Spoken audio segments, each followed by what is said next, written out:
So I think we can start now. So welcome to this online event organized by UF Italy and UF Hungary.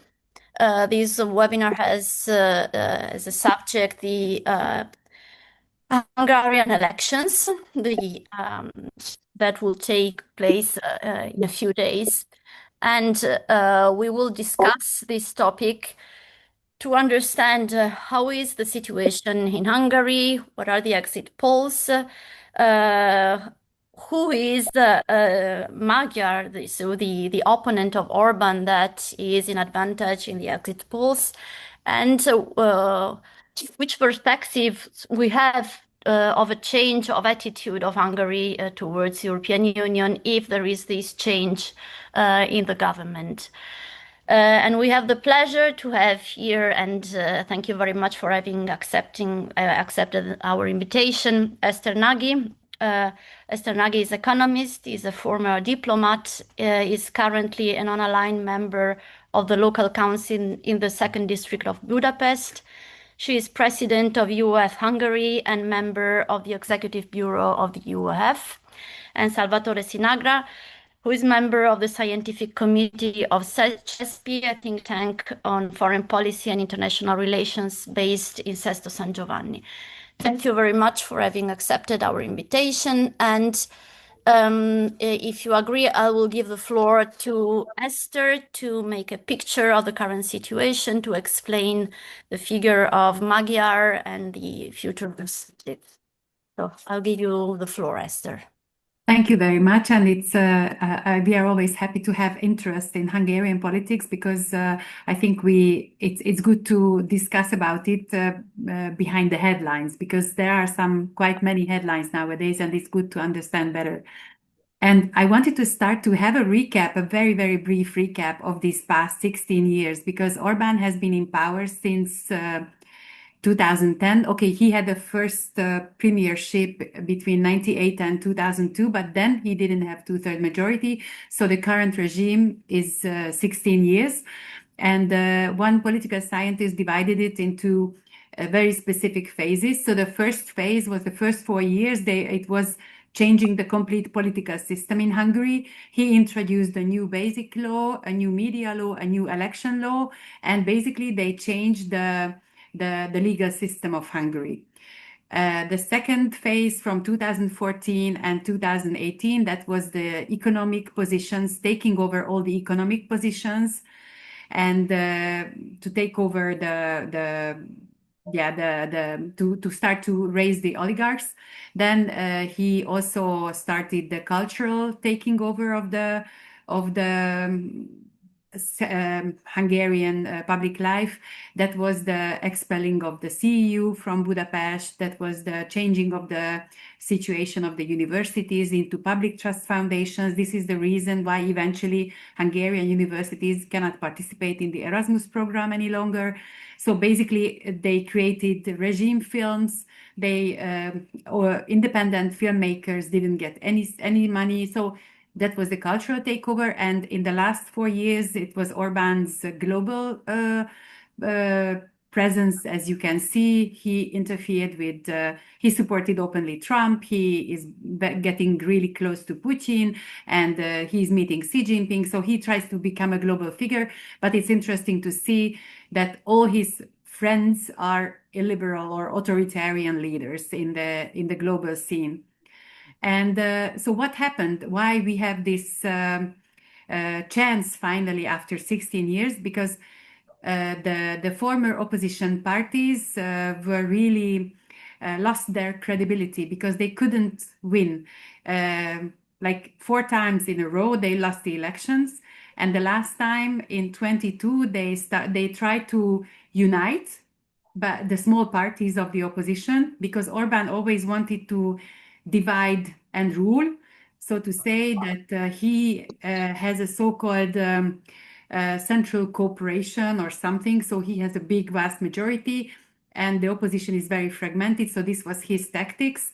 And so it was not successful because the election law that was created by Fidesz at the very beginning introduced a system where you can only have a chance to win if it's one against one candidate. So there is no plurality and diversity possible in this election system. And what happened? So how Péter Magyar came to the scene, because he's an absolutely new figure. He's a former member of Fidesz, actually, and he started his political career 2 years ago. We had a so-called pardon scandal in February 24, when the Pope came to Hungary in 23, and our President of the Republic pardoned some criminals, but it was in secrecy, so nobody knew who was pardoned. And in 2024, it came clear that there was a pedophile aide who was pardoned on the occasion of the Pope's visit. So it's kind of a very contradictory thing. And after this, a week later, the President of the Republic had to resign, and also the former Minister of Justice, who was Judit Varga, because she countersigned. So she also signed this pardon. And Péter Magyar is the former husband of Judit Varga. So this was the moment for Péter Magyar to start to criticize. And the next day, when these two women resigned from political life, Péter Magyar walked into the studio of a YouTuber called Partizan. It's an independent media outlet, of course, only online and supported by the watchers. And he gave a 1.5 hour interview that was already watched by over 2 million people, I think, around. And he started to criticize Orbán. And this was the moment where he started his political activity as an opposition figure. But at that time, he had no party. He was alone. And then a couple months later, he found a party, because, it takes long to found a party, but he found this TISA party, which was a so-called empty party. And so he started to build on it. And at the European elections, he managed, that was in the beginning of June, if I'm not mistaken, he managed to get 30% of the votes. So within a couple months, people were so upset, or so to say, people were so disappointed with the old opposition parties, that this very new party, this very new person who came from Fidesz, managed to reach 30% of the votes at the European elections. And they also got 10 seats in the Budapest Council, so 1/3 approximately of the Budapest Council. And what is interesting and very, very curious, that this guy, Fidesz tried many character killing campaigns, the billboard campaigns against Gyurcsány, the former prime minister, and to wash together with Soros, the EU, because the EU is presented as a bad, as kind of an opponent, or Brussels is always presented as something bad on the billboards in Hungary. And even though Orbán talks about Péter Magyar as a puppet of Brussels, or Orbán criticizes Péter Magyar that he is like Zelensky, he supports the Ukraine, but all these critics are not efficient against Péter Magyar. So he is somehow resilient against this character killing campaign. And what we can see that since last summer, there is a lead that the TISA party leads ahead of Fidesz, and there is around 10 percentage points difference. But the reason why we are still afraid and we are cautious to be optimistic is that because the system is very biased, because of the media capture, because of the billboard campaigns, because of all the money that is given to people for voting. So there are some breaches of of the election campaign, and we don't know what to expect from Fidesz, because they are controlling all the institutions, basically. So that's the big risk. And the big difference, if we compare from the last election, is that all the opposition parties has become very small. There are still two parties from the old opposition who are around 1 or 2% popularity. We have a 5% limit to get into the parliament. So basically, anybody who wants to change the Orbán regime, they have to vote or they should support the TISA party, because otherwise it's going to be not efficient. There is one extreme right party that is still in the picture, the Our Homeland party, so to say, and they say that they are likely to get into the parliament. But just a very today's news or yesterday's news was that there is expected a very high participation. The polls said it's 84% of willingness of participating, which is extremely high. So it can be that if the participation is really high, that maybe this extreme right party is not making it to the parliament, not crossing the 5%, but we don't know. So basically, I think in a nutshell, that's what I would say. And I'm very open to the questions and to our talking afterwards. Thank you very much, Eszter. So I think I can give the floor to Salvatore, and then we open the debate for questions and considerations. So it's Salvatore. Am I supposed to do a question, or can I express some? As you want. Perhaps you express your opinion, and then I prepare a presentation, but I must admit that almost all elements of the presentation has been touched by Eszter.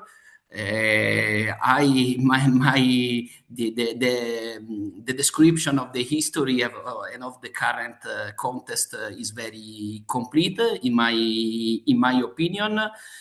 And we can also add that the political profile of Magyar, in my opinion, is almost unknown. Almost unknown because, in my opinion, is campaigning also using new uses. The first one is the fight against the corruption, against the system.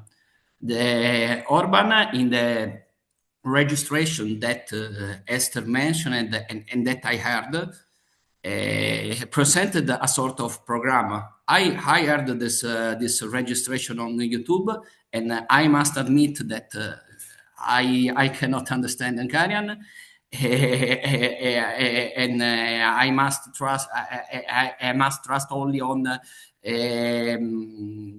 English translation. So in this long registration, he denounced the corruption of the system, and he affirmed to be a conservative. He said that he must fight this system because he's conservative. So in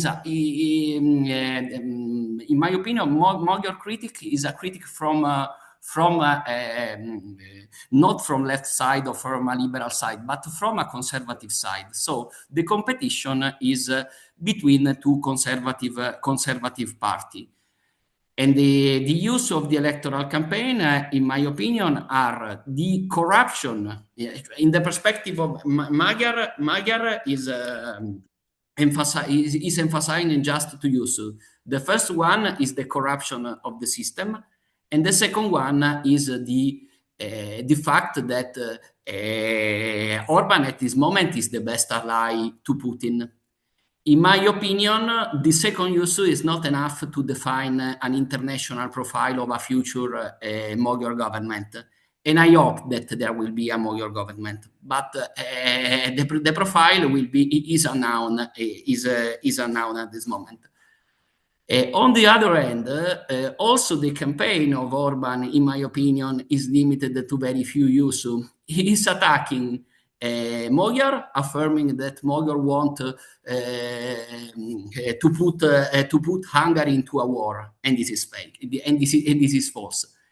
And this, in my opinion, the second element is a personal attack to Magyar. He is attempting to attack Magyar on his personal life. I don't know how is relevant in the Hungarian debate, but see from Italy, I'm seeing the situation from Italy. I will be in Hungary in the days of the election. I will arrive on 9th April. But in Italy, we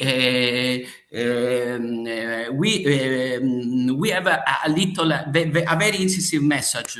The electoral campaign of Fidesz, in my opinion, is very toxic.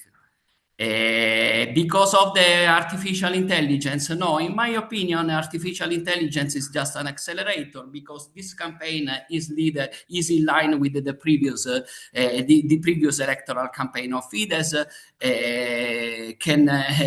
We can remember the tape that caused the collapse of the Socialist Party, the tape of the former Prime Minister Ferenc Wirsan, or we can mention the campaign against George Soros in previous elections. So the current electoral campaign of Orbán is in line with the campaign of 2010, 2014, 2008, 2022 elections. Artificial intelligence is just an accelerator. We saw a video, an artificial intelligence video in which a man is killed before the eyes of his daughter. The opposition attacked the government because this video is a government is a government production, and the government replied that is not a fake news, but just the representation of what is, because the hidden message is Magyar will put Hungary in a war with Ukraine against Russia. In another video, realized with artificial intelligence, another deepfake video, but the candidate of opposition, Magyar, affirms that if he is elected, he will cut the pensions. But also this video is a fake. And there are also the elements of the personal attack, because the international press gave great relevance gave great importance to a picture, because there is a picture of Magyar in a hotel room. This picture has been sent to the newspaper with a message: we are coming soon. So I can imagine that in the last days of the electoral campaign, 2 or 3 days before the general election, Orbán will play his gold card. This is just my opinion. I can support this opinion with proof, with element, but I can imagine the last days of the electoral campaign could be the last week, the last 4 or 5 days could be very decisive.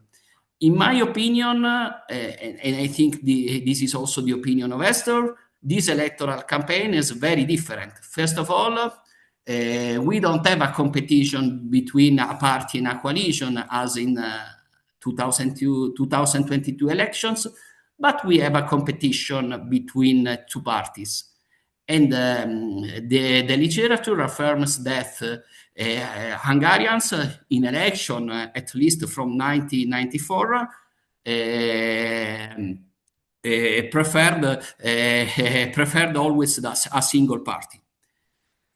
The second element, in my opinion, is that his electoral campaign is a campaign driven by economic condition. And my opinion is that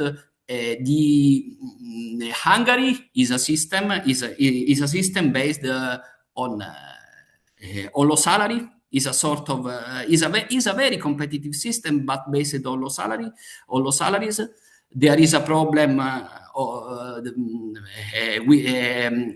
of household cost in big cities, And so we can synthesize the situation with the famous aphorism of Clinton: "It is economy, stupid."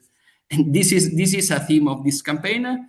And for instance, Magyar organized a sort of internal referendum about economic themes, such as the remodulation of value-added tax, the system, the tax system is very regressive in Hungary. This is a big problem. This problem is not very new, because I think that Hungarian have the same have had the same problems at least for almost 15 years or 20 years. But now the economic situation is complicated because of the increase of cost of energy, because of the situation of Germany. A Visegrad country, with the exception of Poland, are very dependent on Germany. When the performance of Germany is not very good, also the performance of Slovakia or Czech Republic of Hungary is not very good. And in these elections, in my opinion, as in the election in 1998 election that won by Viktor Orbán, or in 2010 elections, the main question is how to catch Western standards, Western living standards. Very often, paradoxally, the Western candidate in the past was Orbán. Was Orbán the man that promised to catch Western standard, to align Hungary to Europe and to European Union? He was a sort of he was the Western candidate in 1998. When he promised a big change. He was the Western candidate in 2010, when he affirms that the socialists that affirmed to be pro-European were liar, because they depicted a false economic condition. Obviously, there is a favorite candidate. My forecast is that Magyar will be the next prime minister, but the future is not written. It's not written because in Hungary history, very often the opinion poll weren't very precise. For instance, 4 years ago, they gave a margin of 5 points to Fidesz, to Orbán's Fidesz, but at the end, the result was that Fidesz obtained 20 points more than opposition 4 years ago. I think now the situation is very different, but we must remember that there is an error margin. The second question is the result, because the current opinion poll affirms that TISA could obtain from 8 to 10 points more than Orbán. According to the specialist, with a margin of 4 or 5 points, the first party could obtain the absolute majority in the parliament. But if TISA win with a margin of 2, 3, or 4 points, and it is a possible scenario, probably TISA will not reach an absolute majority. And I have also some doubt. Will Orbán recognize the result of the election? Because the result of the election could be disputed. I tried to find information, but at this moment there are no paper, just some article that emphasize these options. For instance, in Italian, I found just a contribute written for East Journal. And my last questions, I must repeat, are about the profile of Peter Magyar. Magyar will be a sort of a Hungarian Donald Tusk, or will he be a sort of young Orban? He affirms to be pro-European, but he affirms to be anti-Russian. But to be anti-Russian is not to be pro-Ukraine. He didn't give us any elements about a possible change of policy concerning relating to Ukraine, for instance. But and we must add just an element more. He affirms to be pro-European. After 2024 European elections, Magyar's TISA elected the 7 members of the European Parliament, and these 7 Hungarian members are in the European People Party. And the European People Party at this moment is a big sponsor of Magyar. But paradoxically, at this moment, TISA representatives are suspended from the European People Party because they didn't, if I remember, they didn't vote a confidence in the confidence vote. Dealing with the Mercosur agreement, they didn't vote in favor of von der Leyen Commission. So the situation is very complicated. We have no alternative because the alternative to Magyar is Orban, and we must. And we can only trust the political intuition of democratic opposition who have bet on the young Magyar, because we must remember that the candidate of the united opposition in 4 years ago election endorsed Peter Magyar, and also the current mayor of Budapest and the candidate of center-left opposition in 2018 endorsed Magyar. So I can only give a chance to Magyar and trust in the political intuition of politicians that are truly Democrats, such as Caraxoni and Marchisai, the former leader of the democratic opposition. Thank you very much. Thank you very much to both of you. Can I comment a little bit, because Salvatore asked some questions? Can I give a short comment? Yes, I just wanted to ask you if you wanted to reply, giving your opinion on the possibilities that Magyar politics is different from the one of Orban's towards Russia, Ukraine, and the European Union, because you didn't touch this point, I think. Yes. First of all, a little bit to the campaign. You mentioned this hotel room that was put.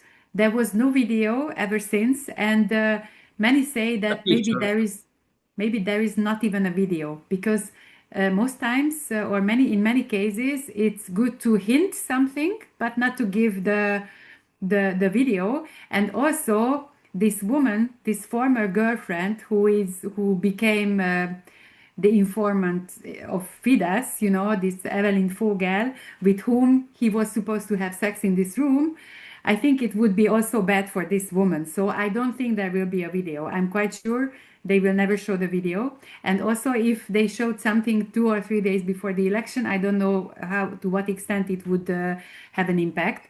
And you are absolutely right that Orbán tries to tell that Péter Magyar wants to bring Hungary into war, and also the EU, because I talked with some Fidesz supporters who say that, oh, the EU has brought Hungary to the war.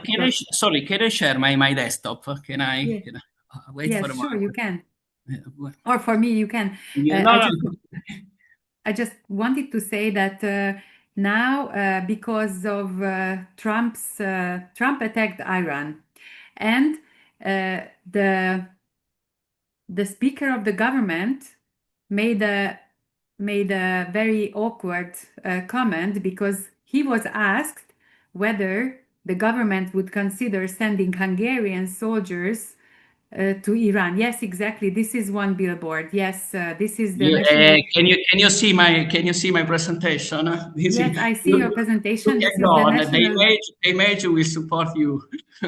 Yes, absolutely. But what I want to say is that the Speaker of the government, he said that if he was asked if Trump asked the government to send Hungarian soldiers to Iran, he said that they would consider. So now it is falling a little bit back to them, because Orbán is always saying that he is for peace and Trump is a big peace fighter and everybody is for peace on their side. But it has become a little bit problematic with this statement. And yeah, going back to the international profile of Péter Magyar, ever since the very beginning, he said that the first thing he will do is Hungary will join the European Prosecutor's Office. So he will bring in Hungary to this European Prosecutor Cooperation. He wants to get back the EU funds. That means that he has to fulfill the milestones for the rule of law mechanism, because that's why Hungary was taken away the money, because Orbán couldn't fulfill these basic democratic milestones. And of course, you are right that he's more in line with Tusk, and he's in the EPP. But I don't think that. I think Péter Márki-Zay was much less professional. Now I'm watching your photo, and it was because Péter Márki-Zay was actually the one who made a statement that was used by Fidesz afterwards in the campaign, that he would send Hungarian soldiers if NATO asked or something. So he was very unprofessional. But what I wanted to say, that I think that now, during the election campaign, Magyar is trying to reach out to the widest possible public, and that's why he is very cautious about the Ukraine, because there were some billboards where Péter Magyar and Zelensky was put like two eggs. You know, I don't know whether you saw this billboard.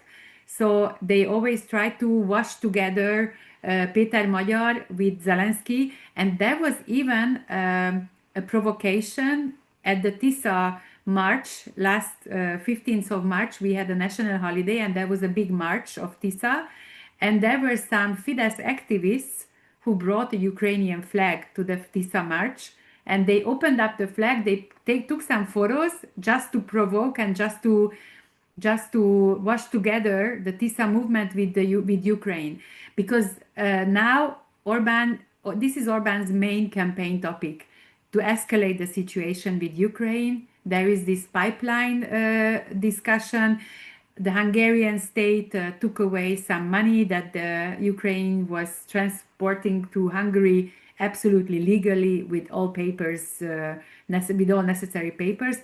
So basically, that's why I think Péter Magyar is a bit cautious about the Ukraine, and I think it is. I agree with you that it is a little bit open to see what he will do afterwards. But during this very, very dirty election campaign, he tries to avoid the dividing statements. Also, for example, last year we had a very huge Pride march, which was also an anti-Orbán march, but Péter Magyar didn't express himself about the LMBT rights, because it is a dividing topic for the whole country, and he is trying to be suitable for the widest possible public. And I think he is much more professional than Márki-Zay Péter used to be. I think that this is a very nice picture. He has a very good political how to say, attitude, Péter Magyar. He sees the opportunities like this one, the one where at the European Parliament he shook hands with Orbán, and yeah, you can see how awkward this moment. This is a famous picture. Thanks for showing it, by the way. So this was, I think, all what I wanted to say. Maybe one last sentence, that Orbán's general narrative, that he is the secure choice. Everybody else would bring chaos, war, etc., Armageddon, whatever you want to say. So Orbán wants to present himself as the secure choice. And on the other hand, Péter Magyar is talking about failing public services, economic problems, and corruption, and all the things that people are fed up with. Okay. Thank you very much, Eszter. May I open the debate so that if there are questions for you, so that everybody can say something? If there are questions, otherwise. Salvatore wanted to say something. I am perfectly aligned to your analysis. No, nothing to add. Peter Magyar is very cautious about Ukraine because after 4 years of propaganda, the public opinion is very afraid. So perhaps I hope that this is just a strategic position, and I hope a different line. A different political perspective with the new government, if there will be a new government.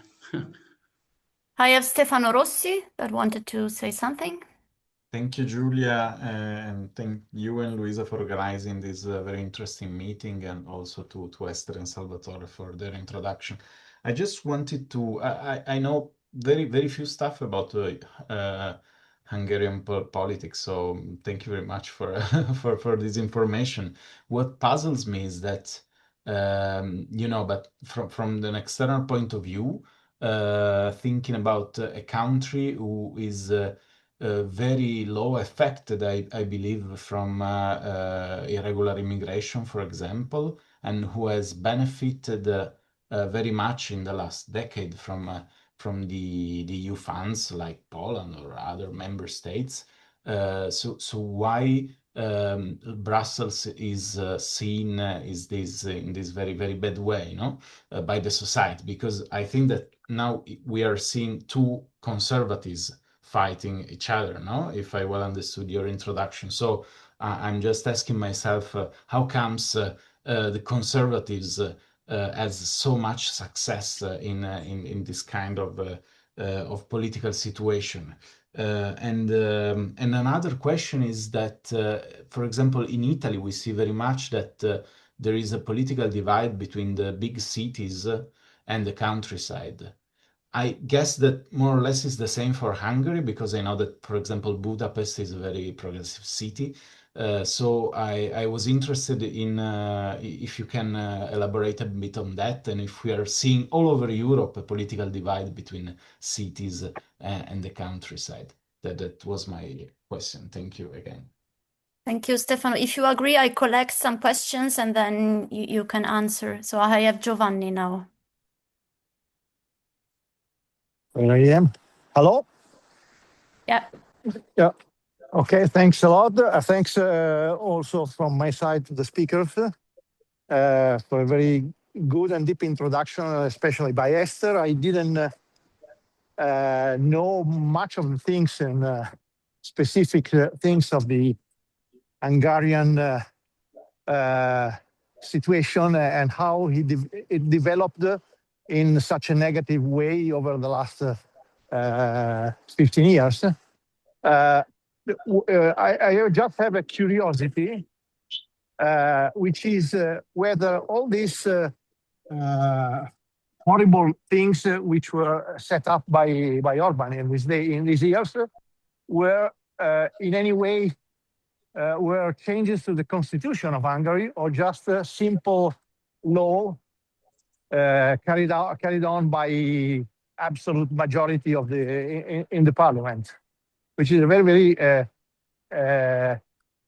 strange to me to understand that it is possible to try to destroy democracy in such a relatively easy way without changing the constitution if I didn't get wrong the storytelling of Eszter. Thanks.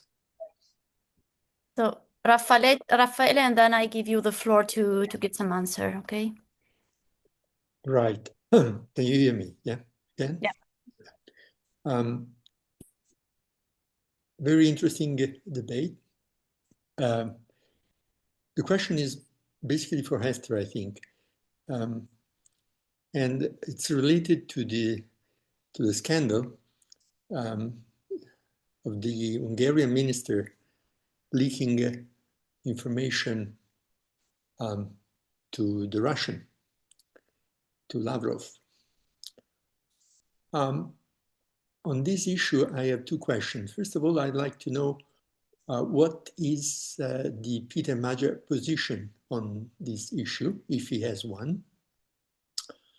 And the second one, I'd like to know what is Eszter feeling on the average perception from the average Hungarian people on an issue like this, where one of the ministers of Hungary could have put in principle at danger the security of all Europe, leaking restricted information to what is not an active enemy yet, but he could very easily become one. Is the average feeling of the population, are they afraid? Are they ashamed? They just don't care? How is this issue being treated in Hungary? Thank you. Thank you. So I think you can start to answer to the questions. Thank you so much.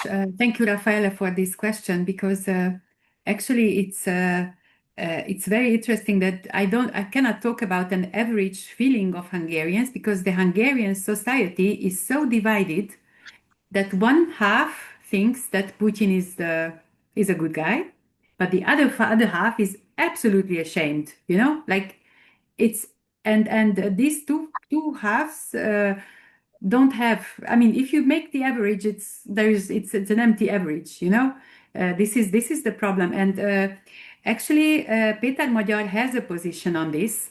And Péter Magyar is really condemning Szijjártó and really condemning the Orbán government. And what was very interesting, somebody started a petition, an online petition, and in 2 days I saw like 16,000 signatures that Szijjártó should resign as foreign minister. So the democratic half, or the opposition supporting part of the society, is very outraged of this. But it has been a kind of an open secret, so to say, because we already suspected it, because, I mean, Szijjártó meets Lavrov too often. And this evidence is just something that really proves this fact. So, but I fully agree. Also, as a former diplomat, I'm totally ashamed of it, and I think that it cannot be done. It cannot happen in the EU like this. And going backwards, there was a question about the constitution.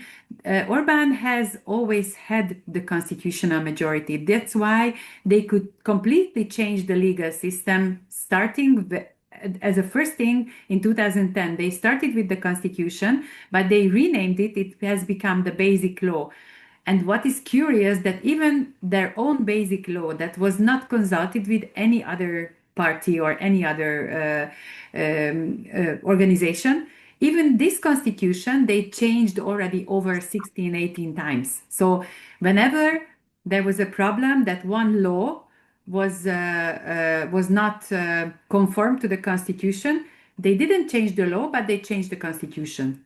It's a very, very weird thing, because they always had the 2/3 majority. So they could do whatever they want. So if they wanted to make a law which was not constitutional, they changed the constitution, no problem. And going back to the first question, yes, there is a big division between bigger cities and the countryside. Budapest is a liberal city. Here, Fidesz has no chance. And the countryside, the smaller, the regional centers, it's also very much now turned into opposition. But the polls say that Fidesz has only majority in the population, which among people who has less than 8 years of education and who are poor. So this is what it's shown, that those people who are on the margins of the society, and it's a big contradiction, in my opinion, because they support the government, which is 60 years in power, and they are poor and deprived, and they still support them. But the reason is that this is where it comes in, that they get some money for their votes sometimes, that there are these breaches that they give, I don't know, 5,000 forint if they vote for Fidesz.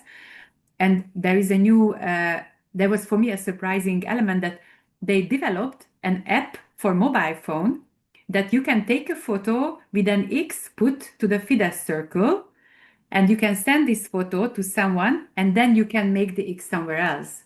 And this shows how to avoid blackmailing, or how to avoid, voting for Fidesz for money, and then they could still vote for somebody else.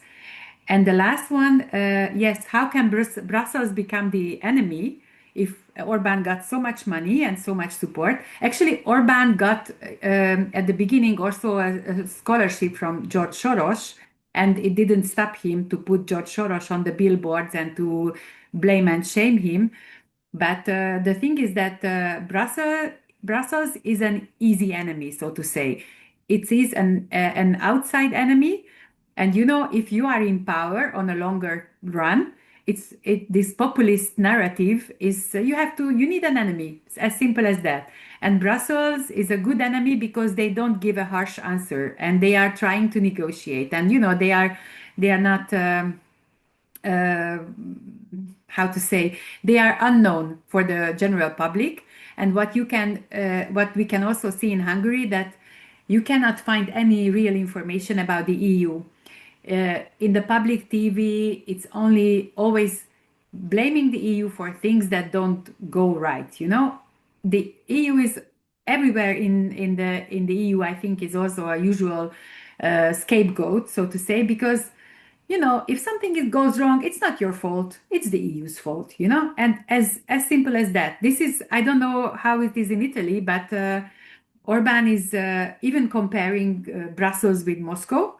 Even though to the EU we joined voluntarily, and to Moscow or to Comecon and to the Soviet bloc we didn't join voluntarily. So there's a basic difference, but it's a very how to say easy enemy, so to say.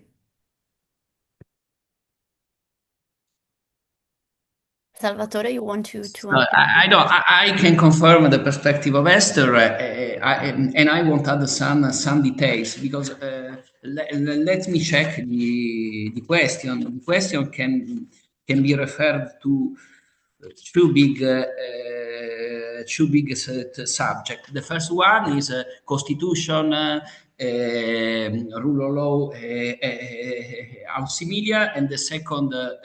And the second question is the international position of Hungary, the war of Brussels. So I can confirm that not only in Hungary but in all Visegrad countries, the policy of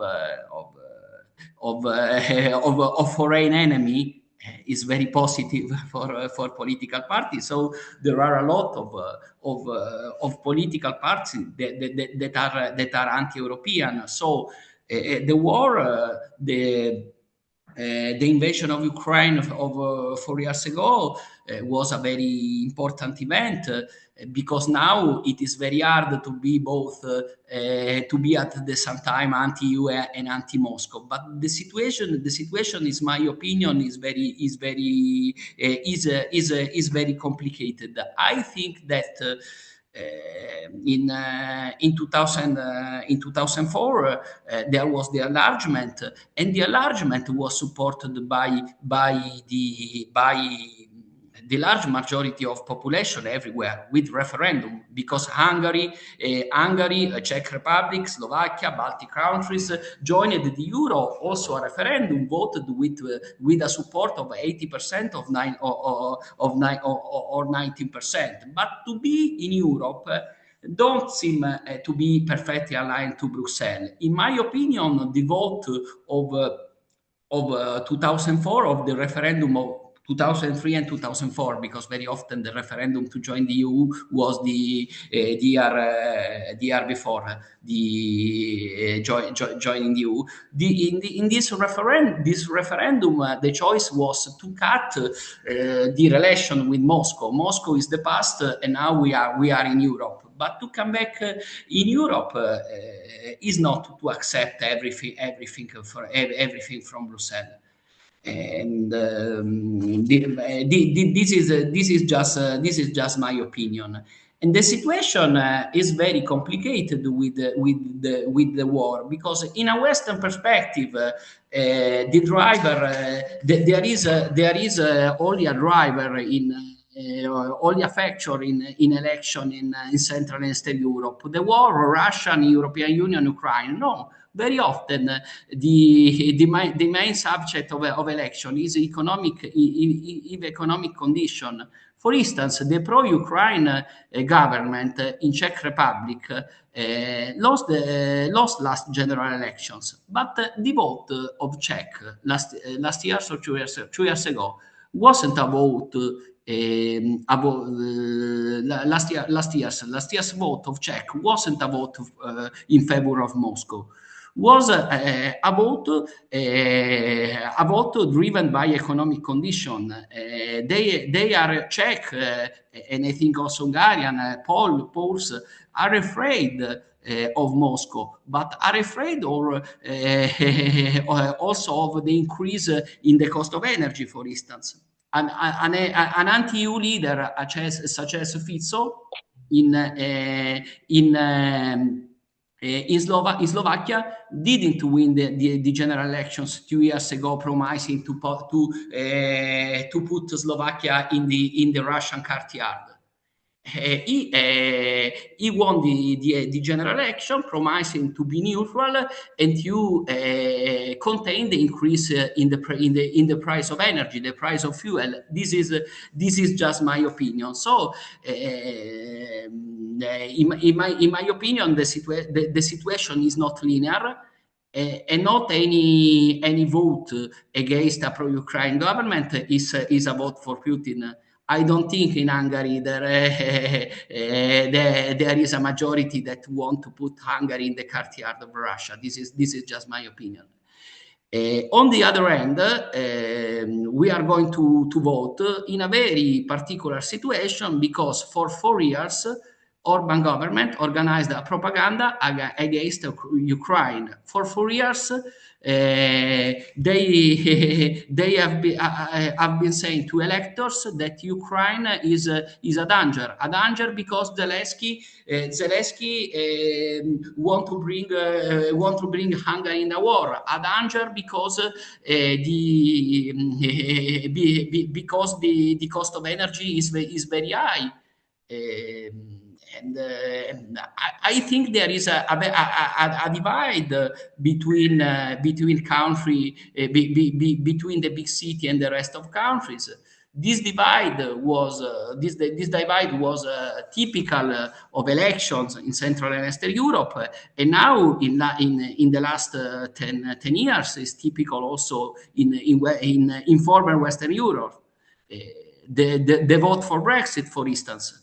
Do you remember the electoral map of England in the vote of Brexit? London and Cambridge to remain, and the rest of England in favor of Brexit. And the situation of the rule of law, in my opinion, is also a big question, because formally is Hungary is a parliamentary democracy, but we know that the at least last two general elections have not been a competitive election. Let me share my presentation for a moment. Can you see my screen? Sorry. Oh, wait for a moment. Okay. If you can see the presentation, this is the picture. You can see my screen? Huh? Yeah. This is the situation according to Freedom House, and Hungary is not a full democracy but a partially free country. Bertelsmann Foundation, the situation is not different. And what are the problems? The problem are the electoral system that favors the ruling party, independence of judiciary, corruption. There is a system of unemployment insurance that is managed by the major of Fidesz, and this is a system to collect voting for the ruling party, freedom of expression, access to national broadcast, radio and television. This is the situation, and this is the result also of the new constitution of 2012 and of the electoral law and of a lot of and of other and we can do a list of other things. Can I just say a few sentences, because I think it's also important what Salvatore just said. So Freedom House, since 2019, Hungary is not a full-fledged democracy. It's true. And they always say that the Hungarian elections are free but not fair because of all the factors. And you mentioned also Brexit, and I think it came to my mind that Russian disinformation and Russian hybrid activities were not mentioned yet. And in Hungary, it is very strong. And even the Hungarian public media depicts the Russian narrative most times. And recently, there were some Russian secret agents who came over to Hungary. We have we know that there are trolls. There is a lot of very strong Russian disinformation activity related to the Hungarian elections, because for Putin, it's really important to have Orbán in power. So this is also a factor that we are still afraid to see what it will still bring. Thank you. We have another round of questions. I have Roberto Castaldi first, and then Ettore Dorrucci. Thank you, Giulia. I apologize, I'm on the move, so I stay without the camera. First of all, thanks to Eszter for their great introduction. Basically, 3 questions. The first one, all regarding Peter Magyar, of course. The first one, if he has a plan about how to restore the rule of law, because in Poland we saw that for Tusk it was extremely difficult, and it still is, to transform the situation, even if he tried, so far with not that much of success. The second question is if you think that Magyar would have a different approach to the European Union, or if considering that it is likely that even if he wins, the opposition will always try to depict him as the puppet of the EU, if he will probably continue to take a relatively stand against the EU, or using veto or other things like that, so continuing to having Hungary as a rather not much pro-European or pro-integration country. And the third issue relates to foreign policy, because you mentioned that he has tried to avoid take position that can divide and so on, and that Hungarian public has been subject to propaganda for a long time, as we know. But still, what do you think would his position regarding the Ukraine war and the EU answer be? And related to this, his position regarding Russia and the import of energy from Russia, because Hungary obtained an opting out related to the import of energy from Russia, which continue to be an important element of basically economic support for the war by Putin. So thank you so much to both of you, especially Eszter, to have accepted to have this webinar with MFE. Thanks a lot. Thank you, Roberto. Ettore? Yes, I have a question from the picture you have depicted.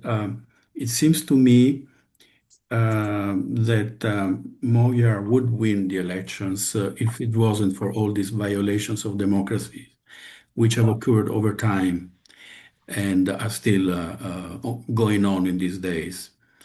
Having said that, the country is very polarized, and therefore it is meaningful to believe that some event, some development might at the margin play a decisive role in this context. And we haven't mentioned yet war in Iran, and in particular how the Hungarian society is perceiving the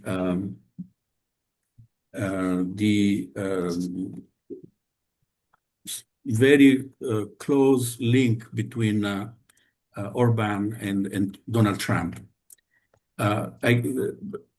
The equation Orbán equals Trump is very strong in Italy, but I guess it's the same in Hungary. And this role has been, this card has been playing probably by Orbán in recent years very, very strongly. So now what we are witnessing is that Orbán is no longer equated to peace, but to war. And at least in the rest of Europe, this has had a major impact, I think. I wouldn't rule out that the outcomes of recent votes in Slovenia, in France, and in Italy were also affected by this sentiment. So therefore, I wonder whether this might play at the margin, a role also in the case of Hungary. Thank you. I give you the floor for answering. Thank you so much. I would start with this last one.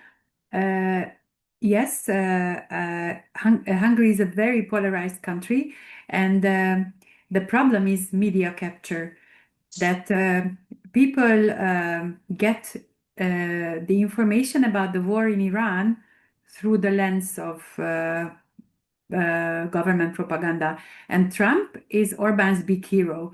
When last November they visited Trump with a 200 people delegation, it was full of influencers. It was full of, there were some government officials, but they wore MAGA hats. It was absolutely outrageous, but they wanted to capitalize on that Orbán is a big friend of Trump, So Trump is kind of a hero for Orbán's side, for Fidesz. For, I think, third year in a row, we organized the CPAC reunion. We just had it last weekend. So Orbán is paying money to invite the CPAC people to Budapest. And so it's an important thing for him to be in the same circle with Trump, so to say. And even he wanted to have Trump's visit here before the elections, which is most likely not going to happen, luckily, because it doesn't matter if Marco Rubio comes to Hungary or JD Vance, Trump is the big superstar, for Fidesz guys. So unfortunately, I think that it doesn't go through to these people that Trump just started a war. And he's not a person he's not someone for peace. He wanted to get the Peace Nobel Prize, but now that he didn't succeed, I think he doesn't care. But anyway, so this would be my answer, that unfortunately, because the Hungarians don't get appropriate news, don't get this coverage, this neutral coverage of the events, it's really difficult to change the beliefs of the people about Trump. Going to Roberto's questions, if we go to from the Russians' perspective, how Péter Magyar is going to change Hungary's relationship or the energy supplies from Russia. He presented István Kapitány, who is a former vice president of Shell, and he's a very professional person, and I think he's kind of the guarantee that they will try to diversify more the energy sources. And also, Péter Magyar went to Ukraine, and he kind of expressed some kind of a support. So I would be hopeful that this will change if he becomes prime minister. And also, you are right that there was this vote, and because of the anti-EU campaign and this billboard that Ursula von der Leyen is playing puppet with Péter Magyar. So there are these kind of billboards. I think he has to be very cautious now. I'm very hopeful, and I think it might change after the election if he can make a government. I know that we have very good grounds to be skeptical based on the previous votes, as what also Salvatore mentioned, which is true, but we have to hope for that. And when the campaign is over, then there can be a more pragmatic approach, in my opinion. And last, how can he restore the rule of law and democracy? It depends a lot on the election result. They don't say that it's likely that he would get a 2/3 majority, but even with a simple majority, there are things that he could do. Hungary is not a presidential system like Poland, so our president, even though this Fidesz president will still be in the position, but he cannot block like the Polish president. So that cannot be an obstacle. Of course, Orbán created a lot of laws that have 2/3 majority, and even we cannot introduce the euro because in the constitution they wrote that the forint is the Hungarian currency. So anybody who would like to introduce the euro would need to change the constitution. So they made a lot of things difficult for a future government if they don't have a 2/3 majority, but they could do a lot of things if they can form a government. And this is a big question because nobody expects here that Orbán would go and congratulate and give over the keys and the nice handover note or whatever. So this is our fear because they have a lot to lose. And Orbán's daughter and son-in-law moved over to the United States last year in September. And so some people are already abroad. So we see that they prepare for this, but it's not going to be an easy thing for Orbán to give over power. So we don't know what to expect. Thank you very much, Eszter. Salvatore, do you want to add something? Yes, I try to answer to the single question. Roberto, a plan to return to the rule of law. The situation depicted by Eszter is almost perfect, and I must add that in his campaign, in the campaign of Magyar, there is no plan to return the rule of law. Just to subject corruption and Russia. So the profile of a future government, I must repeat, is almost unknown. But we have no alternative. We have no alternative. A different approach towards you are to forecast depend by general condition. In my opinion, a good peers to identify a possible profile of Magyar government is Babiš government in Czech Republic. Babiš government in Czech Republic is an opportunistic government. He affirms that we need to negotiate, stop war. So we need a compromise with Russia. He won't pay for Ukraine. So Czech Republic, as Slovakia, Hungary, is a country that doesn't want to contribute to Ukraine cause with citizen money. This is an opportunistic position in my opinion. And the foreign policy and the profile of Magyar regarding foreign policy in electoral campaign is very low because of propaganda. I don't know. It is very hard to do forecast about the foreign policy of a future government, but I must repeat, Babiš government could be a very good peers. Ettore affirms that the opinion poll, the public opinion is polarized. Okay, this is sure. Very polarized. Trump is a very important profile, and a profile very hard to define. I start with an event. I participated to the inauguration ceremony of Olympic game in Milan a month ago, and JD Vance was very contested. So I am a guy, and I grew up in the post-Cold War Europe. And 10 years ago or 15 years ago, I couldn't imagine the representative of the US administration contested in a stadium. Probably the situation is quite different in Hungary, where for a part of public opinion, for the public opinion that support Fidesz, Trump is the head of the MAGA movement and a sort of international projections of a model with an Hungarian copyright. Could be this could be an option, but in my opinion, a connection with this US administration in Europe don't give you more votes. You lost votes with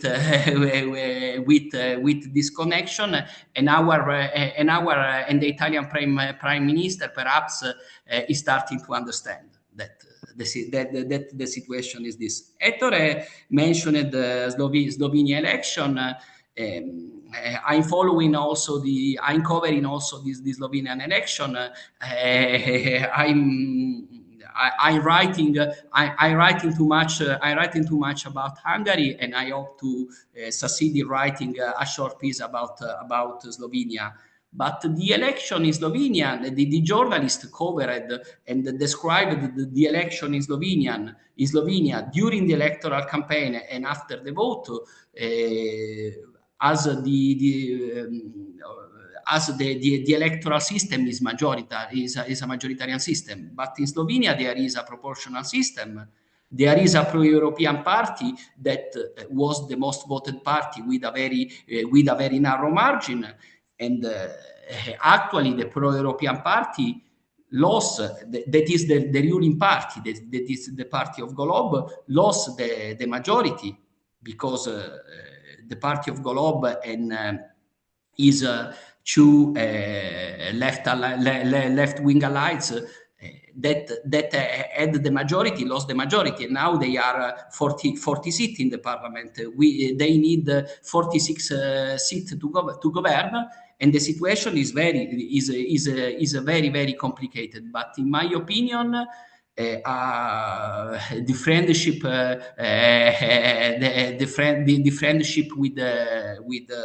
with Trump at this moment is not an asset.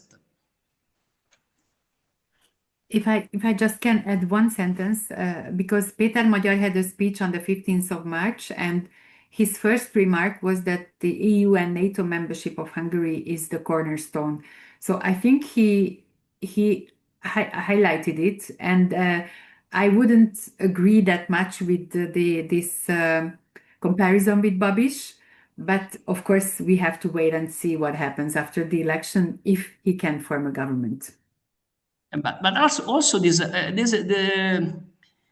is very important in my opinion. But also this subject is very hard to analyze because the situation is in evolution. And I read some contribution that affirm that for the first time Orbán is saying, okay, it is possible to leave EU. But in Orbán policy, it's not a question to abandon the EU, it's to stay in EU at our condition. In my opinion, that a very big problem of opposition in last elections, and is that opposition told to Hungarian that the elections was a referendum about the European Union. No, with Orbán in 2022, in 2018, in 2014 election, there was no perspective to abandon EU. The perspective is to stay in EU with an opportunistic approach, also with a messianic approach, where Fidesz is not a party, but a perspective about the world. I don't know if now the situation is in evolution, but NATO membership or EU membership is not a subject. Is not the central question of the vote. This is my opinion, and for this reason, in 2022, the center-left opposition lost the election, even if Putin attacked Ukraine 2 months ago. Because 4 years ago, Hungarians prefer to vote a close ally to Putin rather than a major of a 40,000 city of 14,000 inhabitants, of a city of 14,000 inhabitants.